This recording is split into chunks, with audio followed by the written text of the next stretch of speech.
এমন মেয়ের প্রেমে পড়ো না যে বই পড়ে, যে মেয়ে গভীরভাবে অনুভব করে, আর যে মেয়ে লেখে। কখনো শিক্ষিত মোহিনী ভ্রমাত্মক পাগলাটে মেয়ের প্রেমে পড়ো না। এমন মেয়ের প্রেমে পড়ো না যে ভাবতে পারে, যে জানে সে কি জানে এবং উঠতে জানে, যে মেয়ে নিজের সম্পর্কে নিশ্চিত। এমন মেয়ের প্রেমে পড়ো না যে প্রেমের সময় হাসে বা কাঁদে, জানে কিভাবে আত্মাকে পরিণত করতে হয় শরীরে। সে মেয়েকে ছেড়ে দাও যে বিপজ্জনকভাবে কবিতা ভালোবাসে, অথবা একটি পেইন্টিংয়ের ধ্যানে ঘন্টার পর ঘন্টা সময় কাটায় এবং যে সঙ্গীত ছাড়া বাঁচতে পারে না।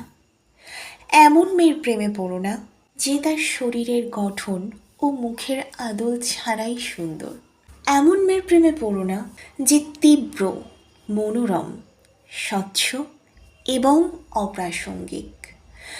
এমন কোনো মেয়ের প্রেমে পড়ো না, কারণ যখন তুমি এমন একটি মেয়ের প্রেমে পড়বে, তুমি তার সঙ্গে থাকো বা নাই থাকো, সেই তোমাকে ভালোবাসুক বা নাই বাসুক, এমন মেয়ের কাছ থেকে তুমি কখনোই ফিরতে পারবে না।